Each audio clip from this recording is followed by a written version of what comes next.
So it's a simple enough procedure. I've been doing these sinus lifts till maybe, I think my first case was around 1979, 1980. We've written some papers and on the procedure, so it's a very predictable surgical procedure to do. The earlier techniques were done by lifting the membrane, a caudal lung procedure that was done about in 1893. Later on, Bill Caleb, a dentist, GP, did a sinus lift procedure back in 1977. Boyne did other cases. I wrote a paper in 87 on the procedure and some of the changes on how we could do a sinus lift. So it used to be that we would just make a window with a series of holes, push that window in, and also then lift the membrane as we're doing this. Whoops. Battery is low. That's because it's not plugged in.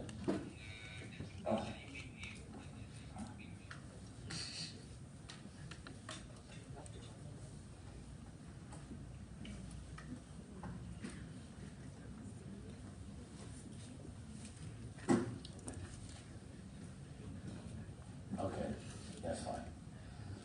So this is an article that goes back in 87. This is an older technique. We did this with Carl Misch, myself, and a few others. This is done in 92.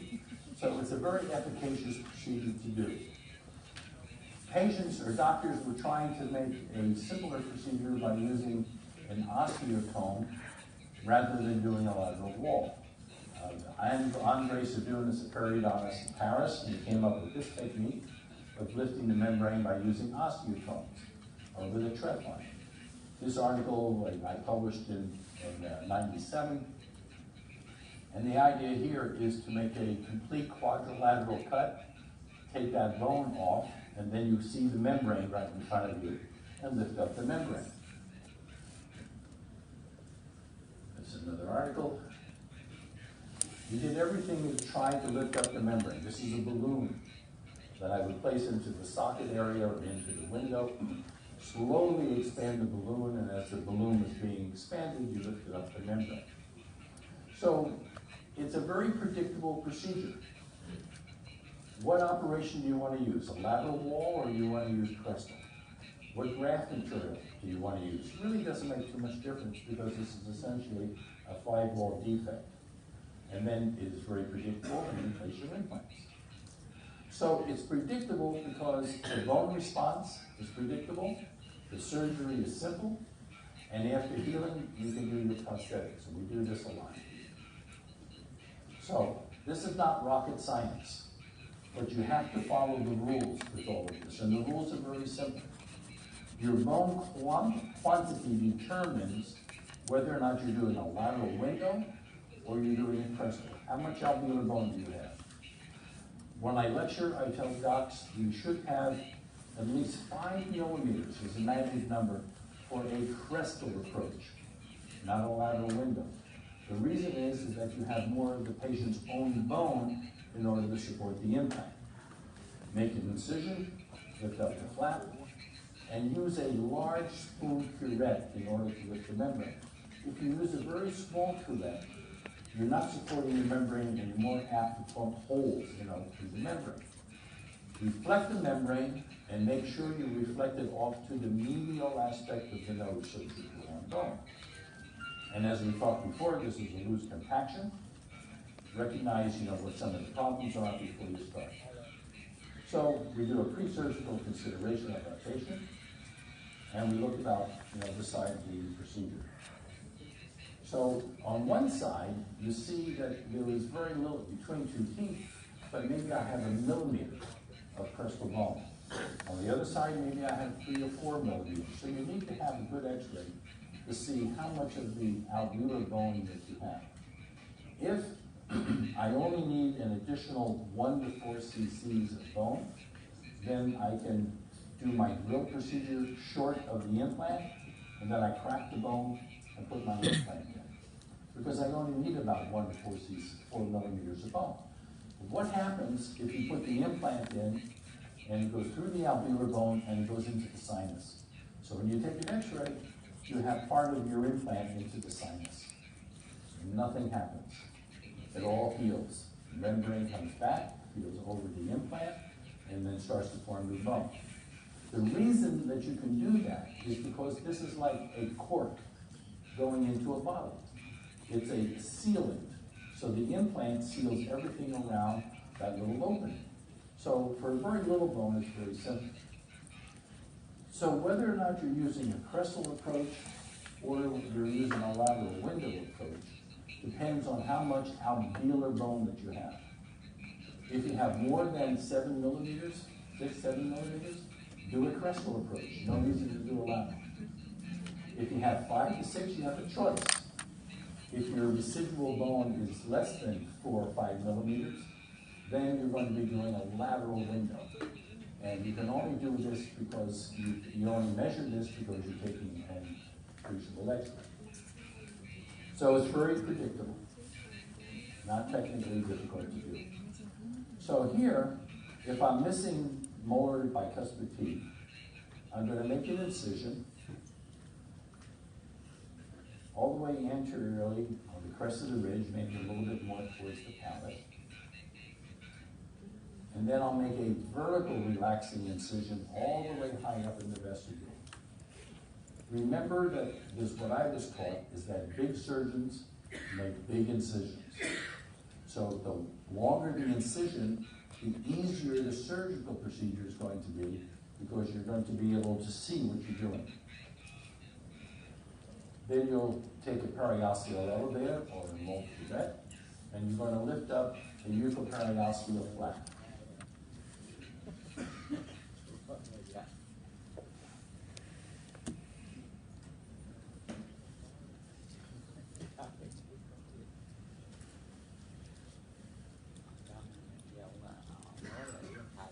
Now, this procedure we do all the time under local anesthesia.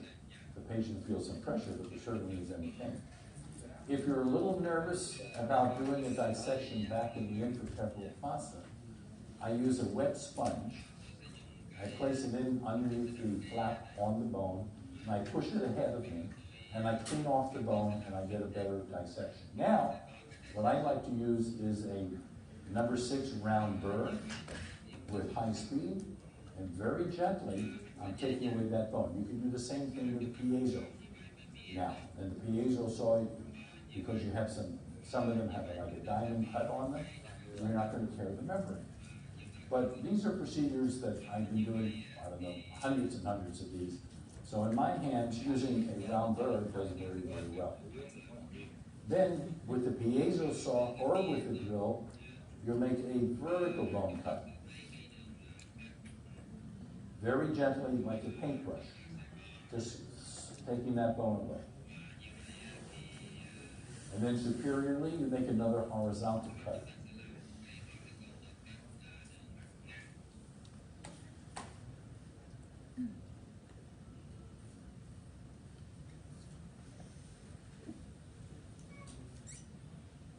And now, I can take away that window, peel the window off the sinus membrane, and what you're looking at is the membrane.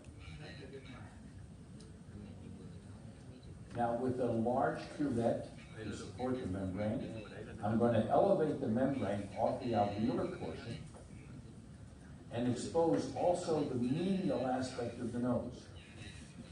Now, the principle is the same if it's a small defect or if it's a larger defect like this. What you're looking at here is the medial wall of the nose. And the reason is you want your bone graft material to attach to the medial wall.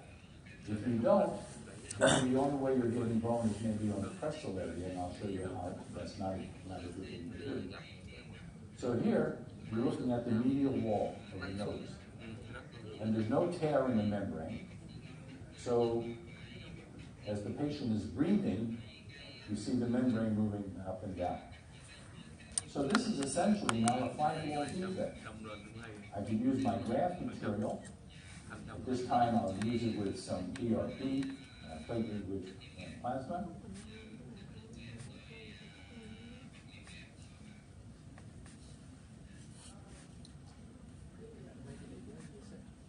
These days I would probably just use my stem cells.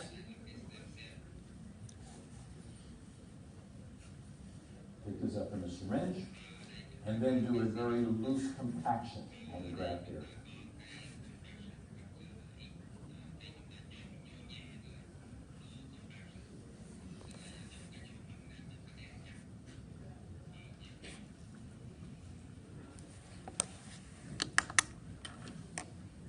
Use a membrane on top of the graft. These days I would use a concentrated growth membrane, a CGF membrane, but you could use a collagen membrane on top of this. And then you suture. Bring your incision, your flap into position. Make sure you have that little stay suture.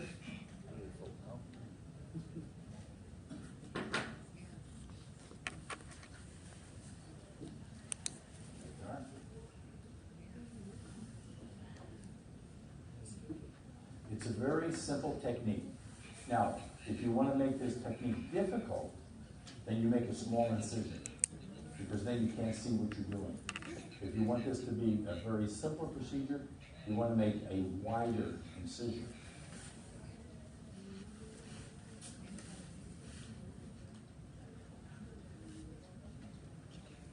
So here we have the beginning part before we did the graft.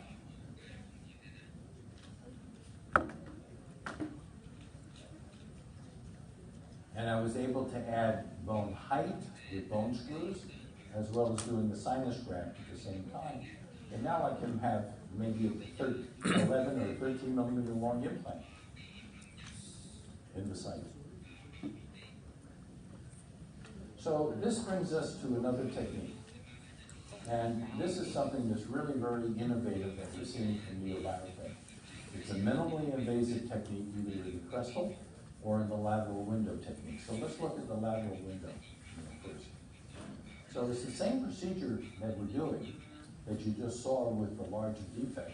The only difference is that the opening, the instrumentation is a little bit different, but the philosophy is exactly the same. So if I have only 1 to 4 millimeters of alveolar bone, I'm not going to do a crestal bone cut. I'm going to have to do a lateral window. And I can use this little defect area to put single implant, like between 2 teeth, or for multiple areas in the posterior region. So you're going to use an SLA lateral window, sinus lateral window technique. This is what I use almost routinely in the office. You have your sinus elevators, you have guides, and reamers. So the reamers, they're lifting the membrane. These elevators are numbered 1, 2, and 3. Use them in that order. Number 1 first, number 2, then number 3, and I'll show you why. So one of the things that you have in the technique is this C guide. It has a little dimple in the center to hold it in place. And it has a bushing on it so that you cannot go too far through the bone. Comes in different sizes. And you're going to make an opening, but not go completely through. Then you can change this to a thicker guide, which you'll determine because you're taking an x-ray. You'll see what the width of bone is. And now, if we look at this procedure, it turns out to be rather simple. In these surgery procedures, because you're using a smaller opening, a smaller drill, instead of making a large flap, periosteal flap, you can make a vertical incision. If you want that vertical incision to be very long, so you can spread the tissue. Then you'll use the C guide, make a little hole, and change it to another C guide, a C reamer. It's going to be a little longer. And you don't want to go through the bone. So this is an older animation. What you have now is the guides have little bushings on them that doesn't permit you to go any deeper than that area.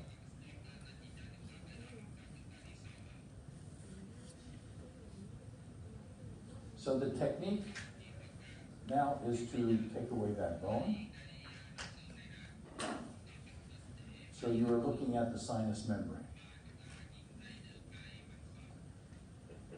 Now what you have to do is use the elevators. Elevator number 1 is going to go on the side.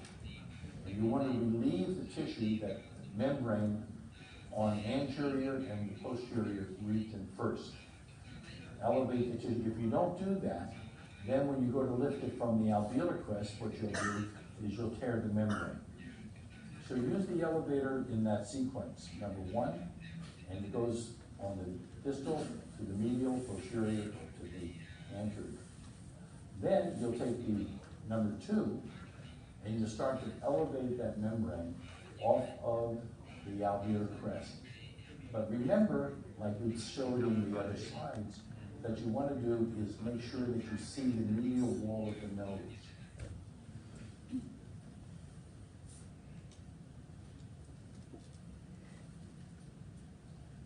Now you go to elevator number 3, and you can increase now the elevation of the membrane over the adjacent bone. So you have to do this in sequence, do it very slowly, and you'll keep the membrane. Now, this is a nice technique to do. It is not the one that I use. And I'll show you what I do. Now, here we're going to place the bone graft.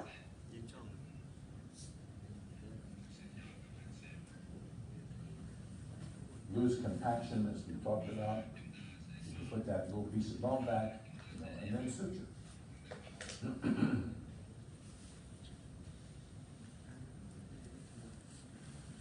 Now, what I like to use is the reamer, the lateral window, lateral sinus reamer, rather than the C-reamer.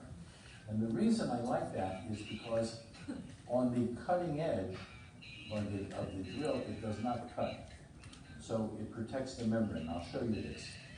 So you drill this, make a lateral hole to make the window, and you do this at about 2,000 RPM. And you see it comes in different diameters and also different lengths.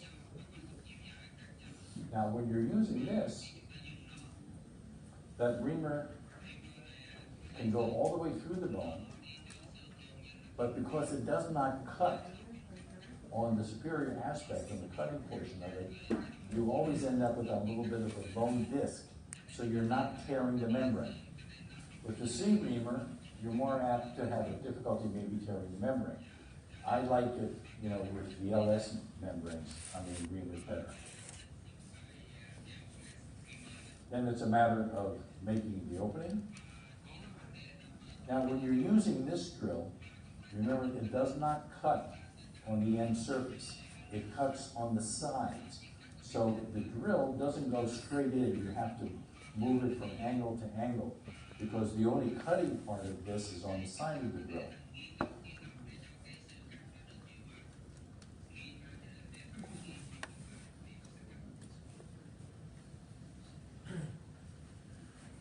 Very loose compaction, something we've been saying all day.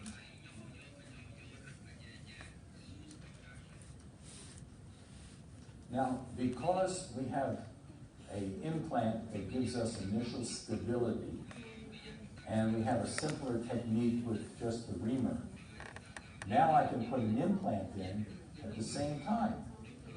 So this now is going through the alveolar portion. Flapless technique for the implant, place the implant.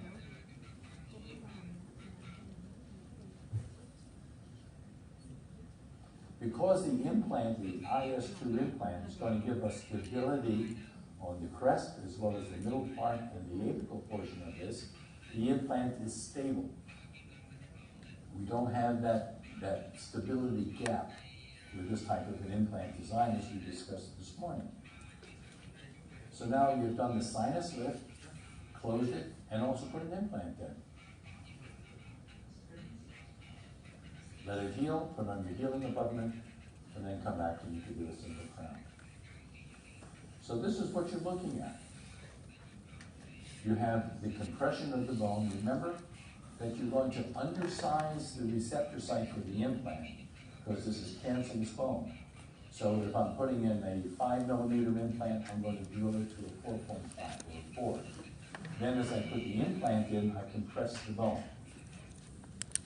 Let that heal. So this is minimally invasive, the same technique. You see the opening with that little bit of a bone disc.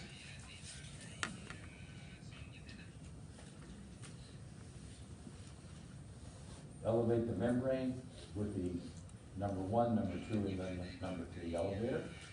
Put in the graft, and place an implant. These are 5mm diameter by 10, and very predictable. So here we have a residual bone. It's only 2 to 3 millimeters. Cannot use a crestal approach, for this. Lay the flap. Use the C reamer, the LS reamer. Graft it. And then you could also put an implant. Now you cannot do this with other implant designs because you don't have the stability of the threads on the crestal, the middle portion, and the apical part. So in this case, you're not getting any stability from the apical part because that's all in grafted bone. What you're getting is stability from the medial aspect, from the adjacent bone, and from the crest. So this patient now has 6 implants, anterior and posterior, and complete prosthetics. So the rules for success for this: adequate flap design, make sure you have a nice window, optimize that quadrilateral window, reflect that membrane off the medial wall of the nose, and again, as with all of our grafts, it's a loose compaction. So these are some of the difficulties with this technique, as simple as it is. If you look here, they did a lateral window from this diagram, lifted up the membrane, but did not lift the membrane off on the medial wall. So now they put the graft material in, as this illustration shows. It looks like it's good, and you can put an implant in. So you put an implant, and the implant, is certainly within bone. But remember, there's no contact to the medial wall for osteogenesis. In time, because there's no bone attaching it to the medial wall, you lose that kind of bone stability. So it is very important to lift up that medial wall. This is what you want. Whether or not you're doing this with the sinus lift kit that you get from Neobiotech, or you're doing this with a drill, or you're doing this with a piezo saw, you must lift that membrane up off that medial wall. So your graft material is touching bone, not tissue. Now you put your implant in, and you have bone circumferentially all the way around the implant. Now these days, we can also use wide diameter implants. Remember, this morning we talked about that the length of the implant or the width of the implant. The diameter of the implant is more important for long-term success, whereas the length of the implant is for stability. So because we know that the diameter of the implant or the width is better, I can use a short implant, providing I have 1.5 millimeters circumferentially around the implant itself. So I could use a 5 or 6 millimeter diameter implant and make it only, very short. Because you remember from the slide that we showed this morning that by increasing the diameter, we end up getting about 24% more bone attachment to the graft. So, the indications now for a crestal approach, not a lateral approach. If you're very skilled for doing this, there's really no problem. If you have minimal experience with all of this, and you have 5 millimeters of bone, go ahead and do the crestal approach. If your alveolar ridge is less than 4 millimeters and you do not have enough skill for this, or you need some other training, either refer it, but I would suggest that you use the Neobiotech guide, Neobiotech lateral window technique. Now this is my magic number, going from a crestal technique or a lateral window. This is critical. So 5 millimeters of alveolar bone is what I want if I'm going to be doing a crestal technique, because the implant is going to be in normal bone. If I'm down less than 5 or 4 or 3 millimeters, it's a lateral window. You cannot do this now doing the crest. So before we start, it's 10 to 3. Why don't we take about a 20-minute break, 25 minutes, and then I'm going to show you some things to do with the crestal technique, and I'll show you how we use it if we have implants that are up into the sinus. And then we'll finish up the lecture probably close to about 4 o'clock, and everybody can go home. Okay? All right, take about a 25-minute break, and then we'll come right back.